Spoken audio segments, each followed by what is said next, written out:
চেরাপুঞ্জির আজ একটা অনেক খারাপ স্টোরি আমি শুনতে পেলাম, যেটা শুনে আমার অনেকটা খারাপ লেগেছে। যাই হোক, আজকের ভিডিওটাই লাস্ট ভিডিও আমার শিলংয়ে।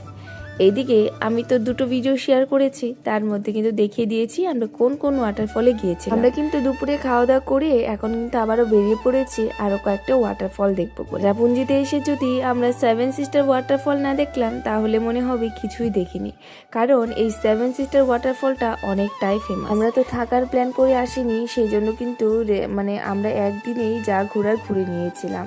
কয়েকটা দেখেছি, কারণ সবগুলো তো আর দেখা সম্ভব নয়। এইদিকে চলে আসলাম আরও একটা ওয়াটারফলে, যেটার নাম আমি জানি না, কিন্তু ভিডিও শুরুতেই আমি অনেকটা দূর থেকে আপনাদেরকে দেখিয়ে দিয়েছিলাম এই ওয়াটারফলটা। এখানে আসার পর যা প্রচণ্ড ঠান্ডা লাগছিল, ওরা মামাম তো এদিকে কোলে উঠে পড়েছে, এখানে আর নামছিলই না। আর যেহেতু ওর লং হাতা ড্রেস কোনো কিছু নিয়ে যায়নি, সেই জন্য কিন্তু ওর খুব ঠান্ডা লাগছিল। তো মার এদিকে ওড়নাটা দিয়ে ওকে আমি ঢেকে দিয়েছিলাম, কারণ খুব ঠান্ডা ছিল বলে। আচ্ছা, ভিডিও শুরুতেই তো বললাম যে একটা খারাপ স্টোরি আমি এখানে শুনতে পেরেছি। জানেন, এই জায়গাগুলোর মধ্যে কোনো এমন একটা জায়গা রয়েছে যে জায়গায় খারাপ কিছুও ঘটেছিল। খারাপ কিছু বলতে গেলে এই ওয়াটারফলের সামনে দিয়ে এখন আমরা যে ওয়াটারফলে যাব, সেই ওয়াটারফলের স্টোরিটাই এখন আমি একটু শোনাবো। স্টোরিটা হলো কালিকায়ের স্টোরি। ও এখানকারই বাসিন্দা ছিল। ও যখন প্রথম বিয়ে করে, তারপর কয়েক মাস পর ও তার স্বামীকে হারায়, কিন্তু তার একটা কন্যা সন্তান ছিল। কালিকায়ের যখন প্রথম স্বামী মারা যায়, সে কিন্তু আবারও বিয়ে করে। বিয়ে করার পর যে তার স্বামী ছিল, সে না তার কন্যা সন্তানকে একদম পছন্দ করতো না।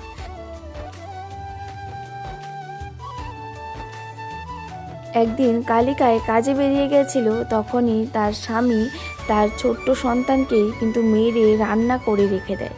কালিকায় যখন কাজের থেকে এসে দেখে যে তার স্বামী তার জন্য রান্না করে রেখেছে, সে ভীষণ খুশি হয়েছিল।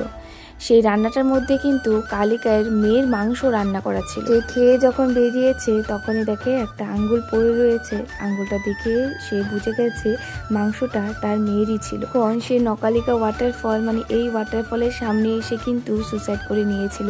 সেই জন্য এই ওয়াটারফলটার নামও হলো নকালিকা ওয়াটারফল।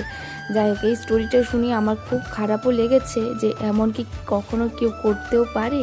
যাই হোক, শিলং জায়গাটা খুব সুন্দর, কিন্তু এই স্টোরিটা শুনে খুব খারাপও লেগেছে। অনেক তো কয়েকটা ঘুরলাম, কিন্তু লাস্টে আমরা চলে আসলাম সেভেন সিস্টার ওয়াটারফল। এই ওয়াটারফল দেখে আমরা কিন্তু বেরিয়ে পড়েছিলাম এখান থেকে। সত্যি কথা বলতে এই ওয়াটারফলের সামনে এসে আমার খুব ভালো লেগেছে, কারণ সামনে কিন্তু বাংলাদেশটাও দেখা যাচ্ছে।